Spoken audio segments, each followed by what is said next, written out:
I don't know why he lowers himself to such a low standard and debases our country in the way that he does, but he does. And look, I don't like responding. You can let them go unanswered, but it's just not me. We don't do tweets like that. We've responded twice to, again, untruths. But it's unfortunate that our nation finds itself in this place. That's a member of the president's party, Republican Senator Bob Corker of Tennessee. He's been at the center of a feud with the president, who has been tweeting criticism and insults at the Tennessee senator for weeks now. Today, things escalated as Corker told CBS News he regretted endorsing President Trump during the election. That's only part of what he said. That came after a series of tweets from the president. He tweeted, the president, Bob Corker, who helped President O give us the bad Iran deal and couldn't get elected dog catcher in Tennessee, is now fighting tax cuts. Again, this is the president. He went on to tweet, Corker dropped out of the race in Tennessee when I refused to endorse him and now is only negative on anything Trump. Look at his record. Of course, Senator Corker jumped in with a rebuttal of his own. He tweeted, same untruths from an utterly untruthful president. Hashtag alert the daycare staff. Wow. Bam. Joined by China Dickerson with DC Young Democrats and Tim Young of the Washington Examiner. What should we make of all this?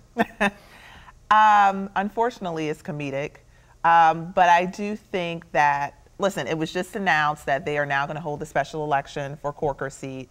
We saw that Jeff Flake resigned today.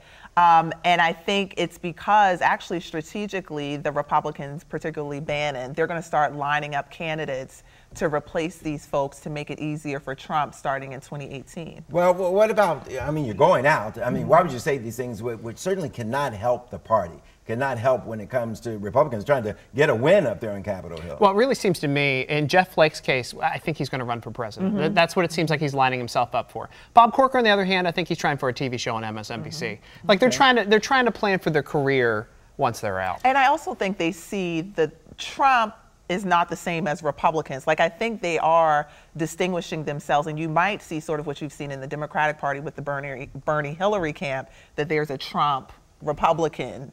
Yeah, camps. Trump versus the establishment Republicans. So, are they speaking for the other Republicans? I think they are, and that's why they don't have a chance in their elections. I think that the Trump team is starting to line up against these guys and try to push them out, where you don't see that fight against Ben Sasser or John McCain. Well, they can't get them right now. Are you saying that if you're not on the Trump bandwagon, that you can't win re-election as a Republican? Maybe in some states, and that's what it really seems like here. Yeah, I think that Trump, listen, there's been conversation around whether Trump could win a re-election, and I think that's right, particularly in middle America and these redder states, particularly of folks with low income.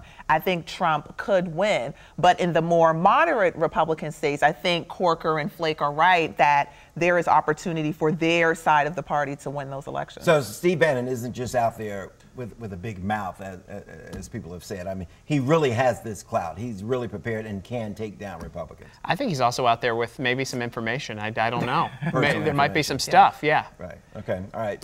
Senator Jeff Flake from Arizona announced that he'll not seek re-election next year. Now, in a speech earlier today, the Republican senator said he was out of step with the Republican Party in the era of Donald Trump.